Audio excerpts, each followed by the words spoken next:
Are all mentors created equal? In Romans chapter 15, verse 14, the Apostle Paul says, I am persuaded by you. I am convinced by you. I am moved to obedience by your words. The words that he uses in this scripture are very strong. He says, I am persuaded by you. And one translation of that word means tranquilized.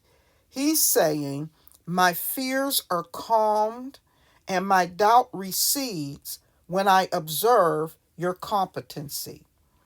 He goes on to say that you are full of goodness. In other words, I believe that you have three things: good motives, good teaching, and good living.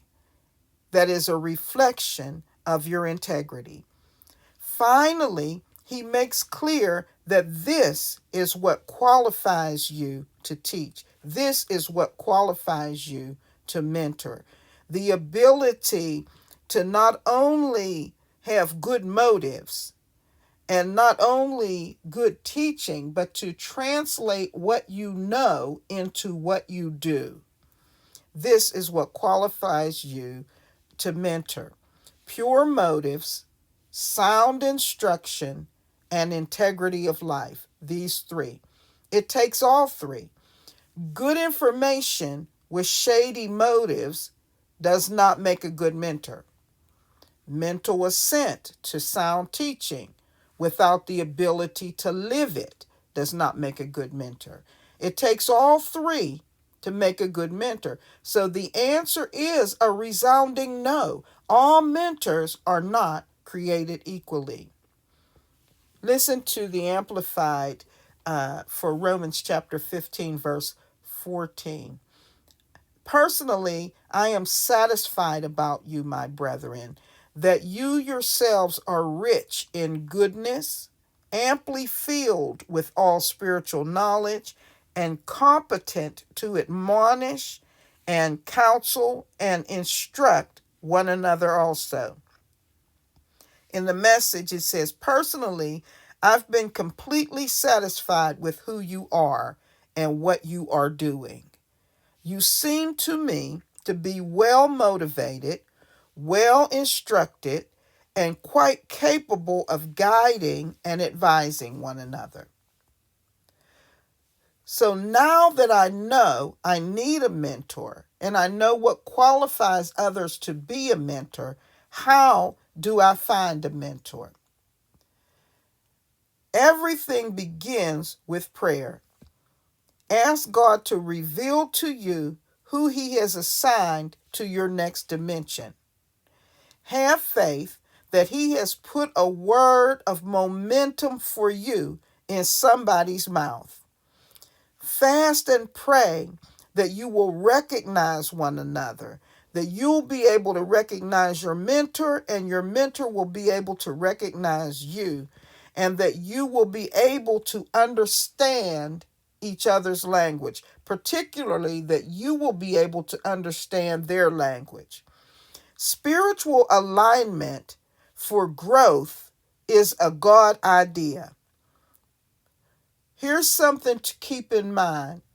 Mentors are not buddies. Mentors are not personal confidants only. Mentors have specific assignments. Your mentor has a specific assignment from God, and those assignments are limited in scope and often limited in longevity. Mentors are not always spiritual fathers or mothers. Let me say that again. A mentor is not always your spiritual father or your spiritual mother. And the scope of their place in your life can be limited. They may be there for a very specific amount of time to do a specific job. The Apostle Paul says, you have not many fathers, but you do have many instructors. So clarify your needs and clarify your expectations. What do you want to accomplish? It is important not to go into a mentoring relationship expecting that you will get everything you will ever need from one person. Understand that the person God has sent to mentor you in one specific area is there for that specific reason, and maybe only for a relatively short season. Typically, a mentoring program can last from 12 to 18 months. It's important not to go into a mentoring relationship sentimentally clinging, overly dependent on one mentor, and unable to move on when the time comes.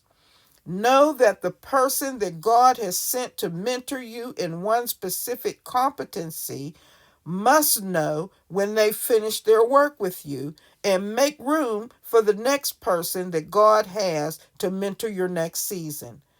Don't become so personally attached to your present mentor until you place expectations on them that are unrealistic and outside of the scope of their assignment for your life.